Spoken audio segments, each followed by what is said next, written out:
In this video, we will learn how segment routing MPLS is and how to configure segment routing on the MPLS network. This is the MPLS network, which consists of PE1, P1, P2, and PE2. We will force the layer 3 VPN service traffic for customer site 1 and customer site 3 to use the segment routing path between PE1 and PE2.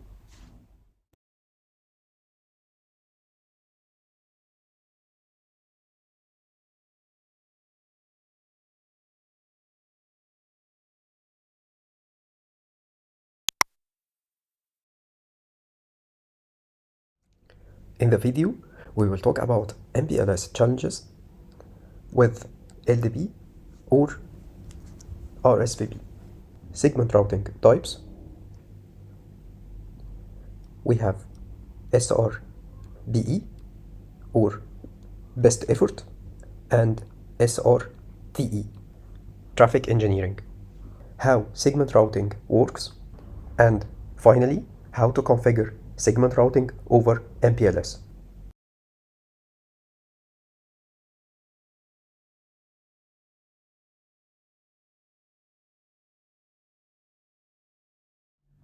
MPLS LDP must wait the IGP protocol on the MPLS network to converge between the MPLS routers, and then LDP will start to discover its peers between the MPLS routers, and local label will be allocated for each network the LDP learns via IGP. LDP has many messages to operate, like discovery messages, session messages, advertisement messages, and notification messages. All of these messages add more processing on the control plane, especially with large networks, and can consume network bandwidth. The segment routing doesn't need LDP to generate labels. It works directly with the IGP protocol. It depends on the IGP protocol to establish the segment routing path between PEs.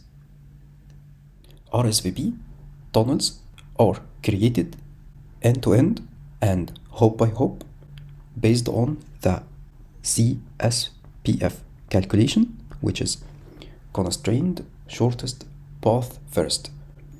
The RSVP tunnels are created based on constraints path control or bandwidth control. If we have an RSVP tunnel to be created from PE1 to PE2, taking the path via P1 to establish this RSVP tunnel, there will be a hop-by-hop RSVP tunnel creation using a variety of RSVP messages, path requests, and each transit router must be involved in the creation of the RSVP tunnel, and each transit router on the path must reply with path reservation message. And we have local label is generated by RSVP for each RSVP tunnel. The transit routers must maintain the tunnel information and the tunnel status for each RSVP tunnel that will be passed over it. We must have different label for each different tunnel, which means a waste of label space. Many different RSVP messages, like path request messages, path reservation messages, path tier messages, and error messages. And all of these RSVP messages consume network bandwidth and CPU resources. With segment routing, the different type of messages are not needed. RSVP is not needed. The tunnels can be created based on the IGP protocol. Labels are not local, reserved from the local space on each router, and this space is advertised to the peers. The transit routers are not required to maintain the tunnels information passed over them. They just forward the traffic of each tunnel based on the segment received in the packet, and this is of course adds more scalability to the MPLS network, especially with the SDN deployment. We have two different types for the segment routing. The first type we have is SR-IPv4 or best effort. The SR-IPv4 selects the segment routing path between PE1 and PE2 based on the IGP shortest path selection. If the IGP finds the best path between PE1 and PE2 is via P1, so the segment routing best effort path between PE1 and PE2 will be via P1. Segment routing PE is equivalent to MPLS LDP. Second type we have is SR-TE or SR traffic engineering. It can select the tunnels between PE1 and PE2 based on constraint, such as path constraint. We can select the segment routing TE path between PE1 and PE2 via P2. Segment routing TE is equivalent to RSVP or MPLS RSVP. Each node in the MPLS segment routing domain is identified with a node SID. It's also known as prefix SID. The node SID or prefix SID identifies the node in the SR domain. Each node is configured with loopback interface, and this loopback interface has an IP address which will be associated with the node SID or prefix SID. Configuration of the prefix SID for the loopback interface is done manually. We configure the interface loopback with node or prefix SID. In the segment routing MPLS, the node SID is the MPLS label. The node SID is taken from a reserved range from the MPLS label space locally on the node. The range that will be reserved for the node SID allocation is known as SR-GB or Segment Routing Global Block. The segment routing global block can be defined as a set of local labels reserved from MPLS label space to identify the node globally. So each node must have node SID and also must be configured with SR-GB. Each node calculates its node SID or segment routing ID based on the segment routing global block configured locally on the node and the prefix SID. We configure the prefix SID manually on the loopback interface. For example, if we configured the prefix SID for PE1 loopback interface as 10 and the segment routing global block that is configured on PE1 is 16,000 to 23,000. PE1 will calculate its node SID as 16,010. Then it will advertise its node SID with the IGB protocol. The IGB protocol can be OSPF or ISIS, depending on which IGB protocol is configured on the MPLS segment routing domain. After that, P1 router and P2 router will receive the node SID for PE1 loopback interface as 16,010. This is the outgoing label at P1 and P2. Now P1 and P2 need to calculate the node SID for PE1 locally, and that is based on the segment routing global block configured locally on each node P1 and P2. If segment routing global block configured on P1 is from 16,000 to 23,000, same as the SR-IPv4 configured on PE1. So the node SID for PE1 at P1 will be same, will be 16,010. Now, if the segment routing global block at P1 is different from the segment routing global block at PE1, let's make it here as from 36,000 to 56,000. This is the range of MPLS labels space locally on P1 reserved for the segment routing.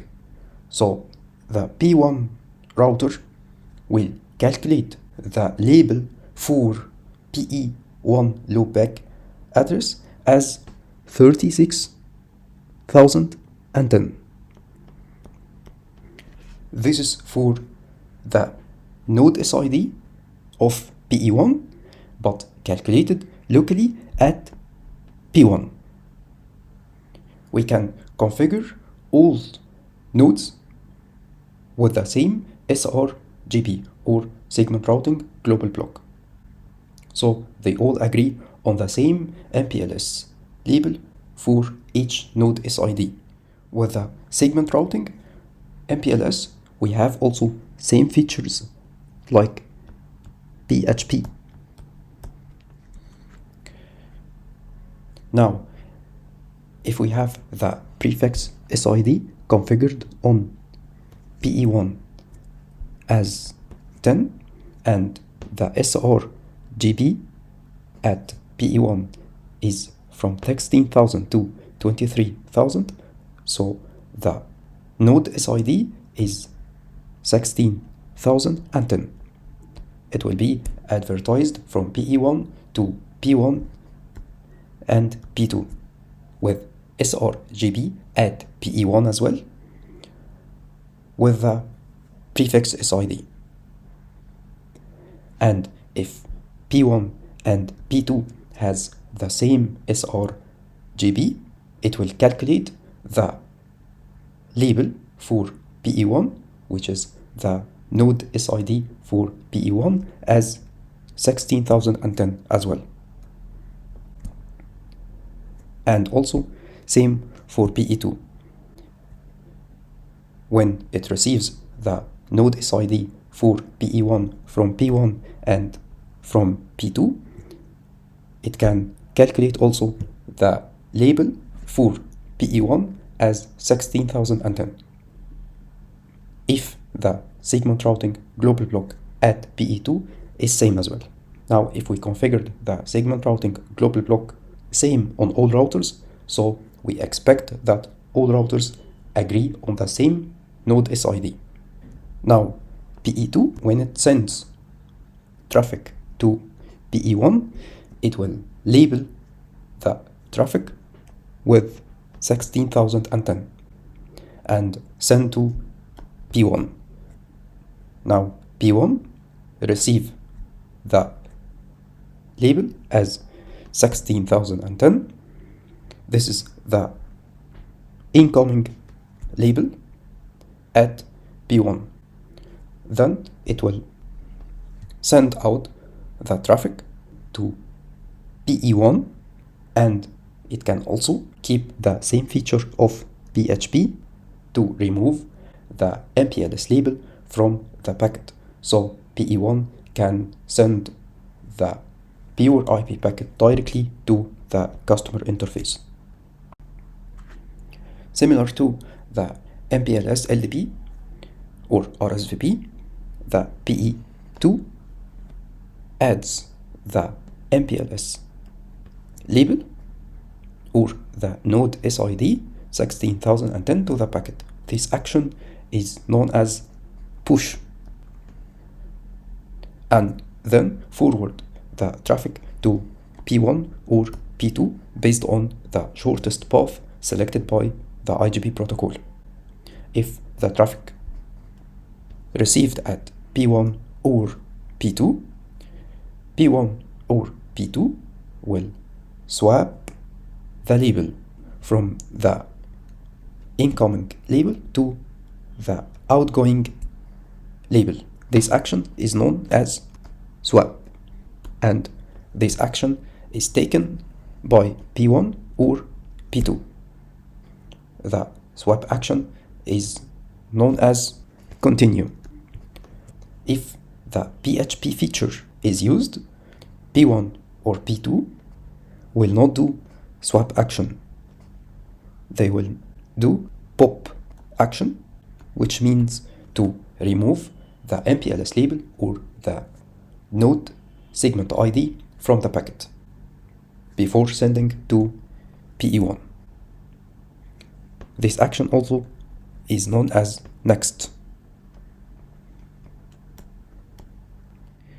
Another type of segment routing ID or SID is adjacency SID.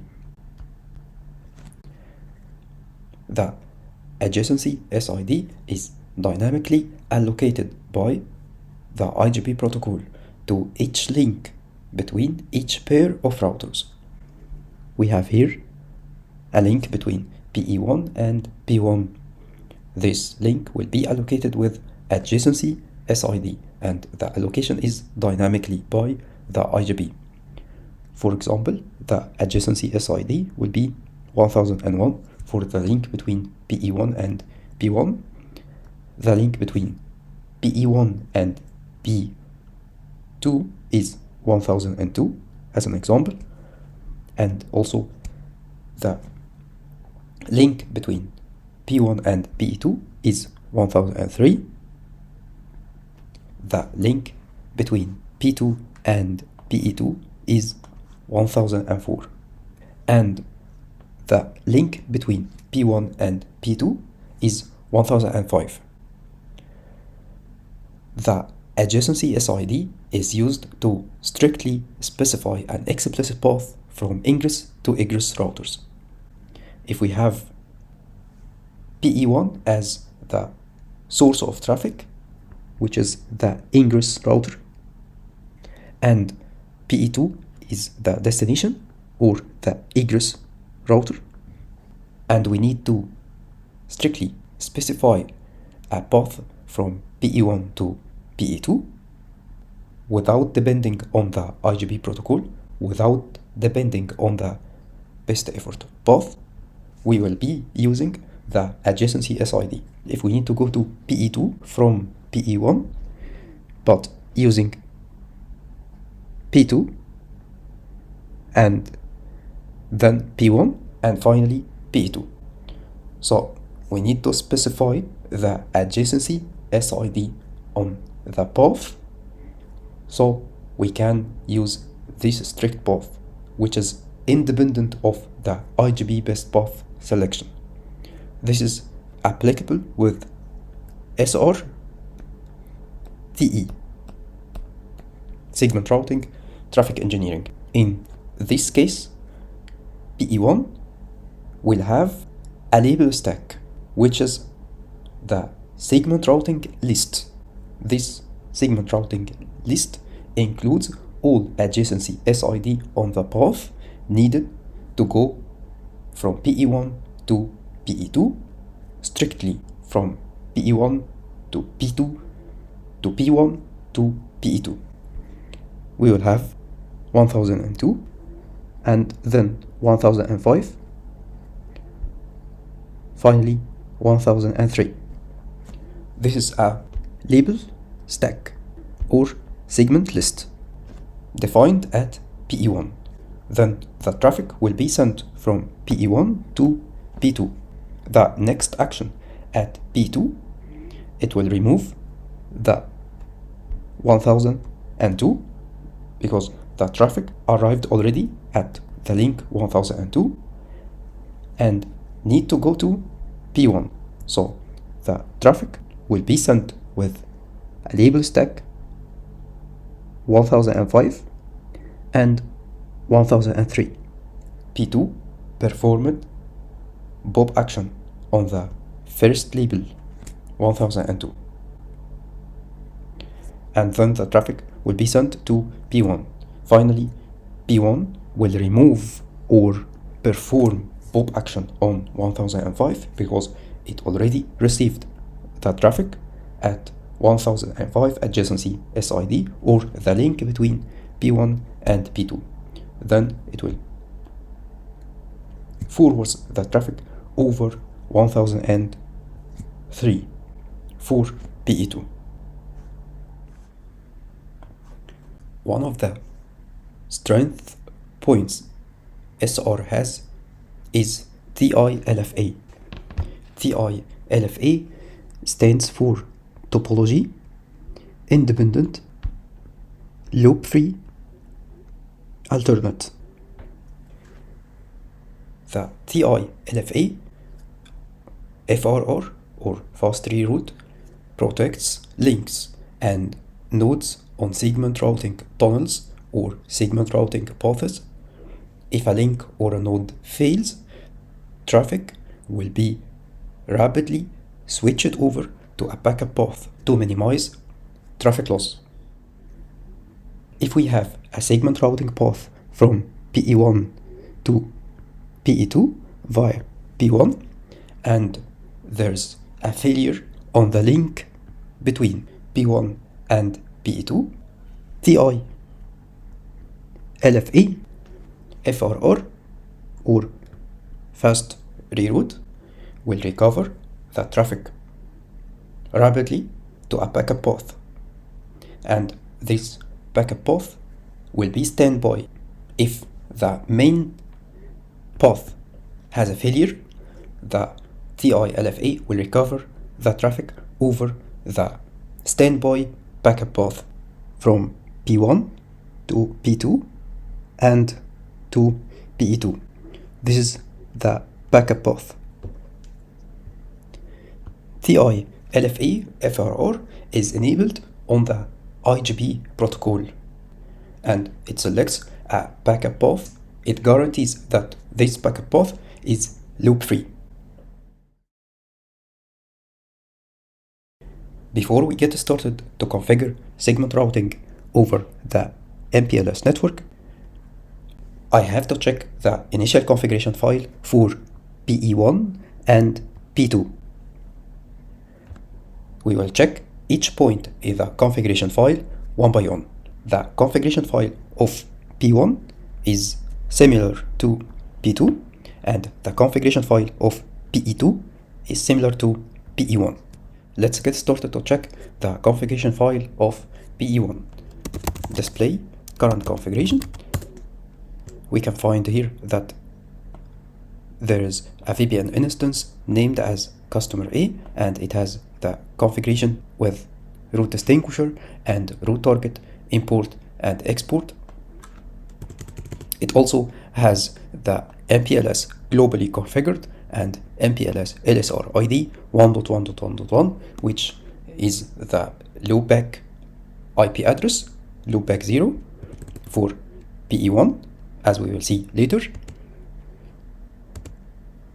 we can find here the interfaces connected to other routers in the MPLS SR domain, interface 100 and interface 101. Interface 100 is connected to P1 as in the description, and interface 101 is connected to P2 as in the description. 100 to P1 and 101 to P2. Each interface is configured with IP address only. And another interface, which is 102, this is the service interface, which is connected to CE1 router as in the description. Interface 102 connected to CE1. We can see that in the topology.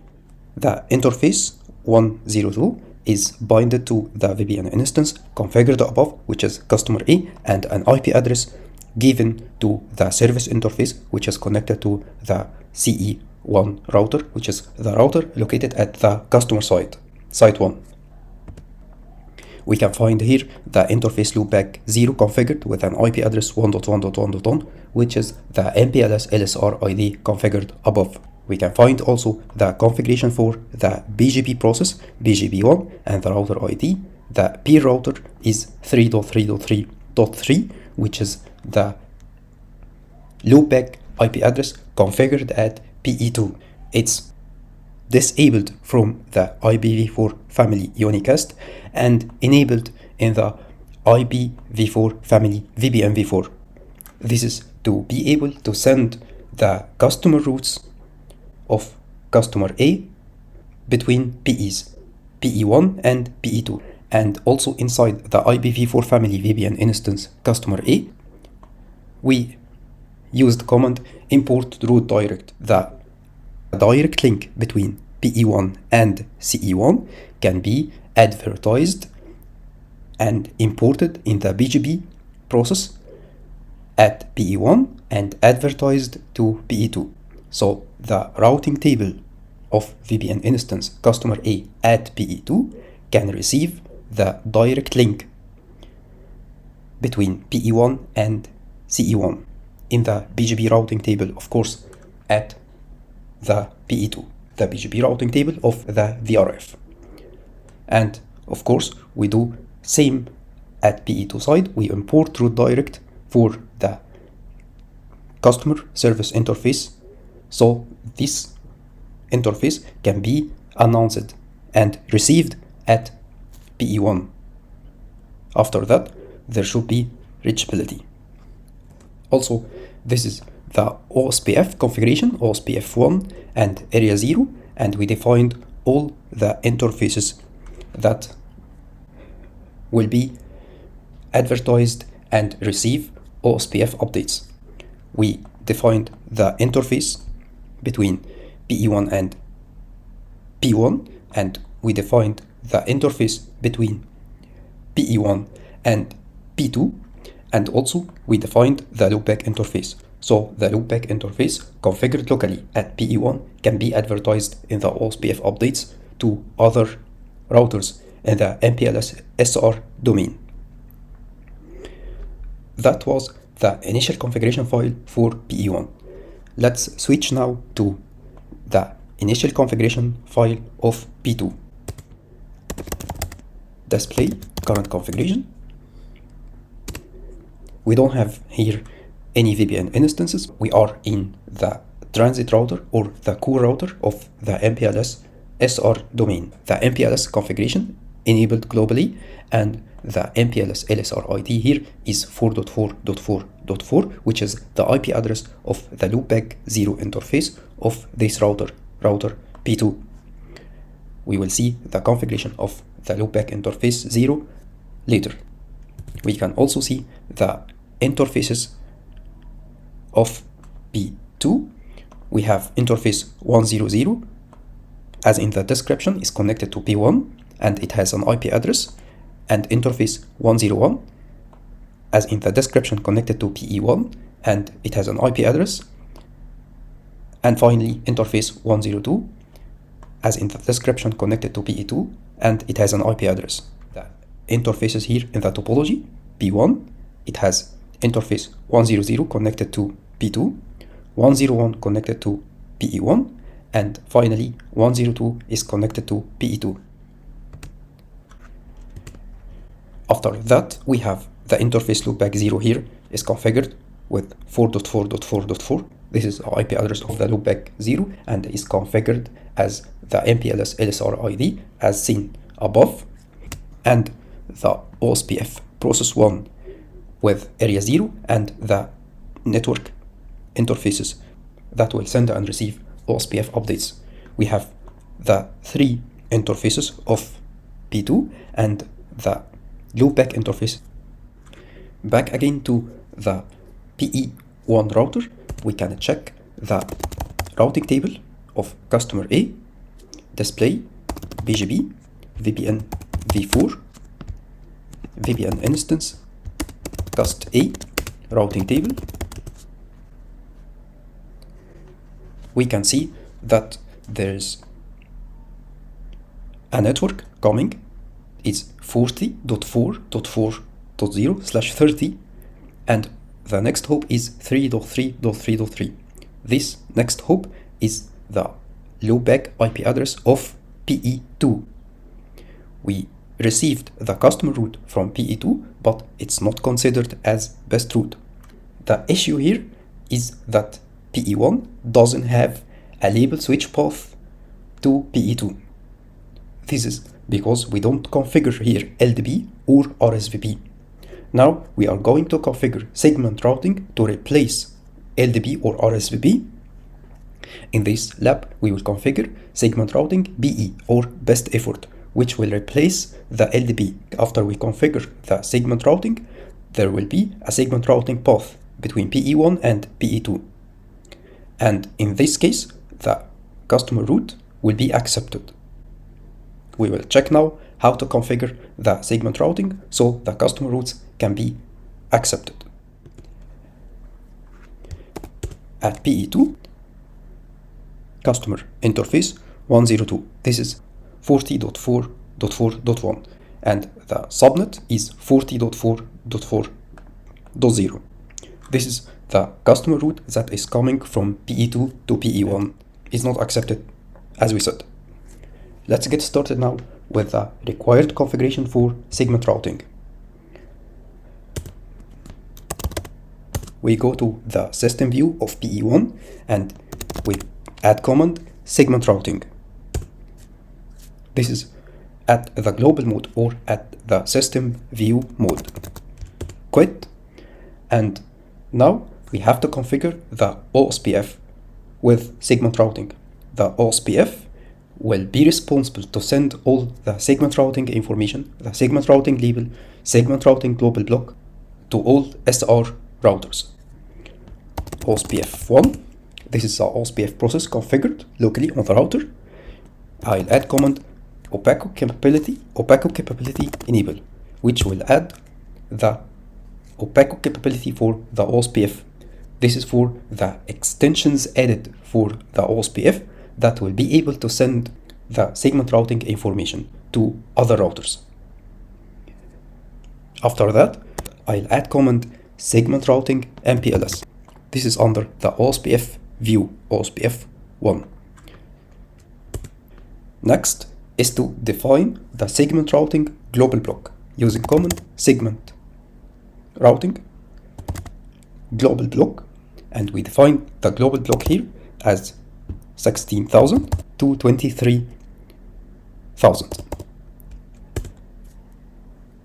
Next is to enable the FRR inside the OSPF, and inside the FRR OSPF view we add command loop free alternate,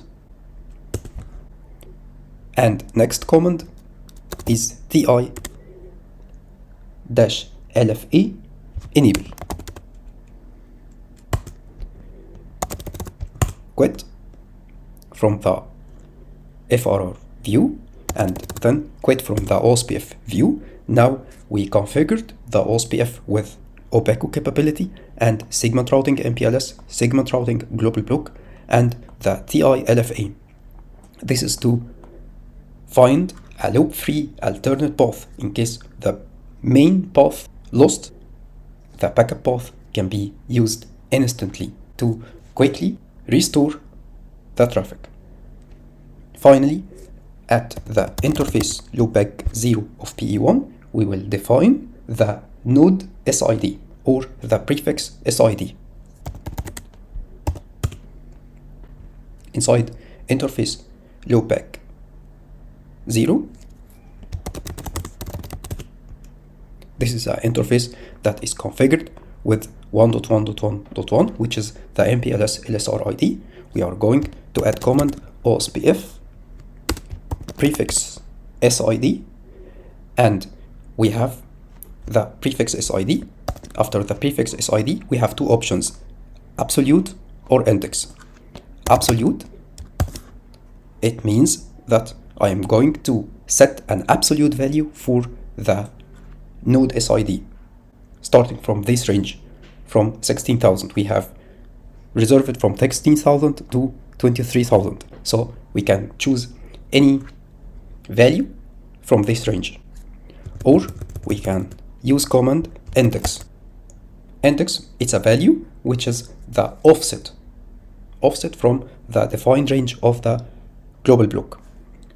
For PE1, if I defined index 10 for the OSPF prefix SID, it means that the node SID or the prefix SID for PE1 will be 16,010.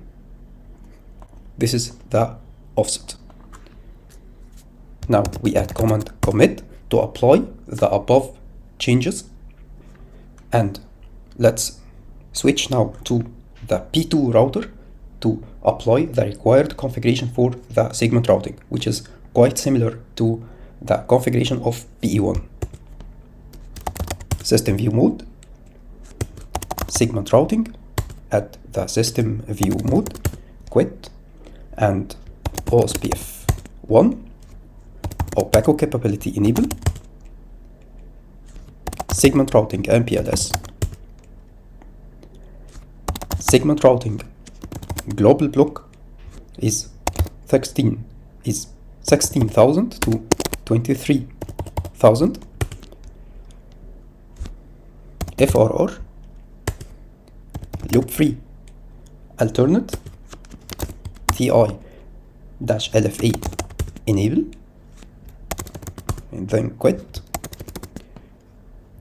again to quit from the OSPF. The first quit to quit from the FRR, and the second quit is to quit from the OSPF.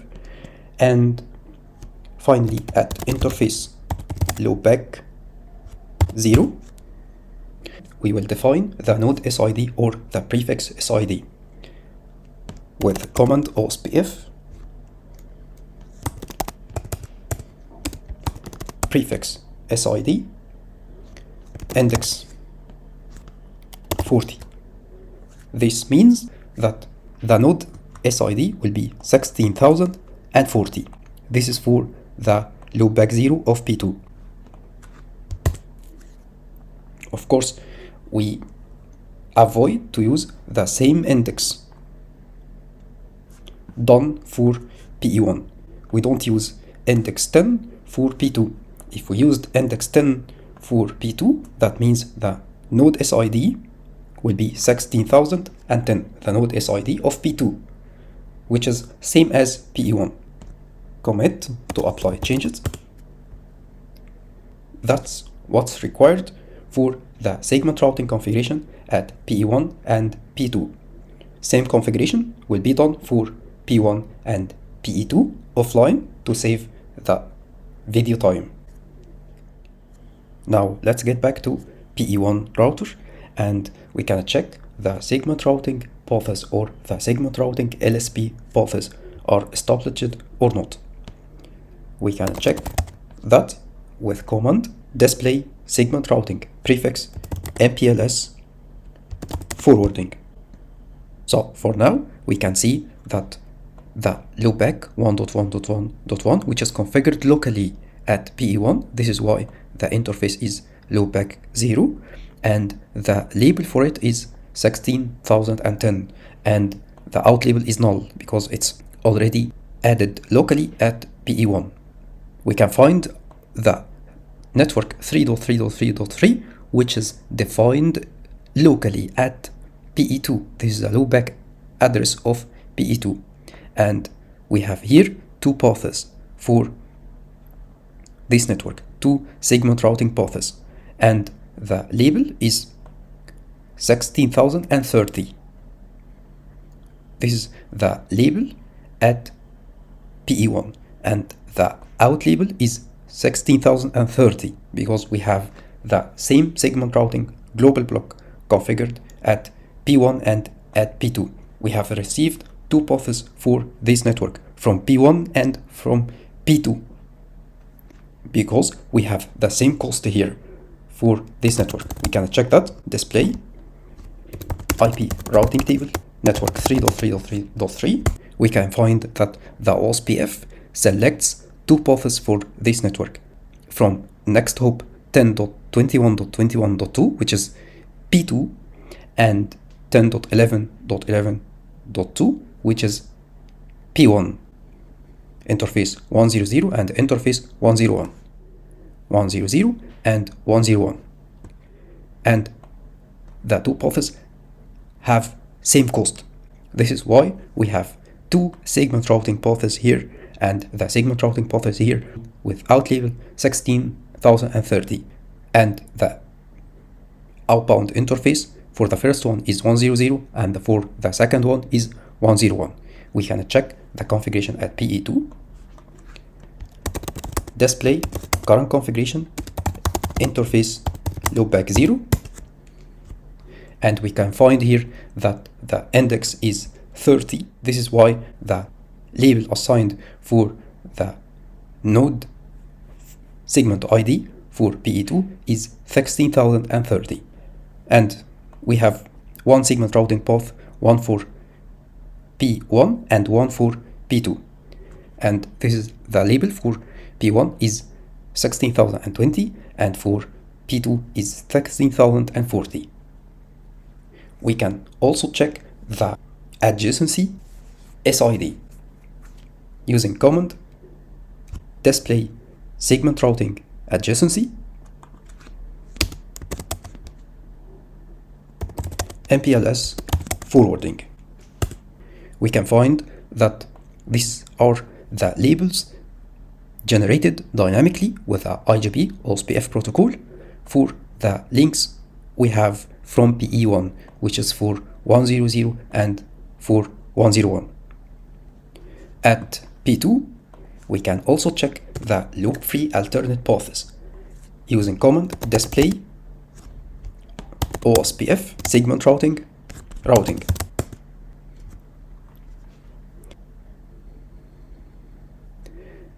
We can find here that P2 has a destination 1.1.1.1. This is the PE1, and it can reach PE1 via the direct next hop 10.21.21.1 from interface Ethernet 101.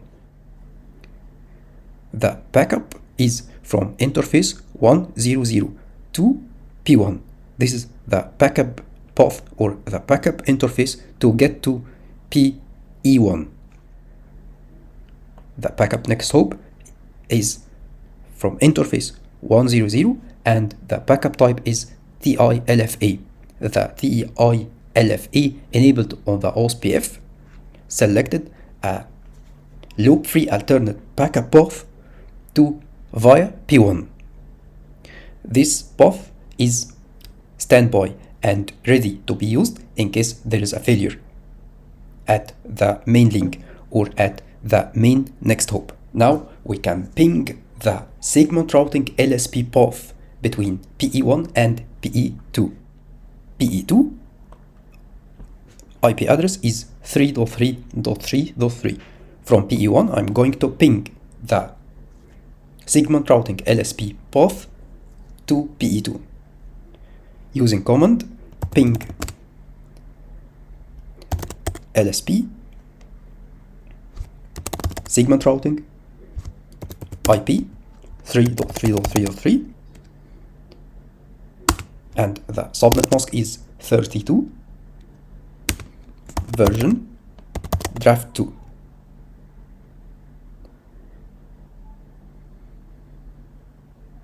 We can receive reply from PE2 normally. This is the segment routing LSP path. Now it's time to check the VPN customer route received from PE2. Display, BGP, VPN v4, VPN instance, and the VPN instance name is customer A, and the keyword routing table. We can find that the routing table of the VPN instance customer A accepted the network 40.4.4.0 at PE1. We can ping minus VPN instance customer A and the source customer interface from PE1, the source customer interface from PE1, which is 30.3.3.1 as a source, and the destination is 40.4.4.1. We can receive reply from PE2, which means that the customer traffic is joined the segment routing LSP path established between PE1 and PE2.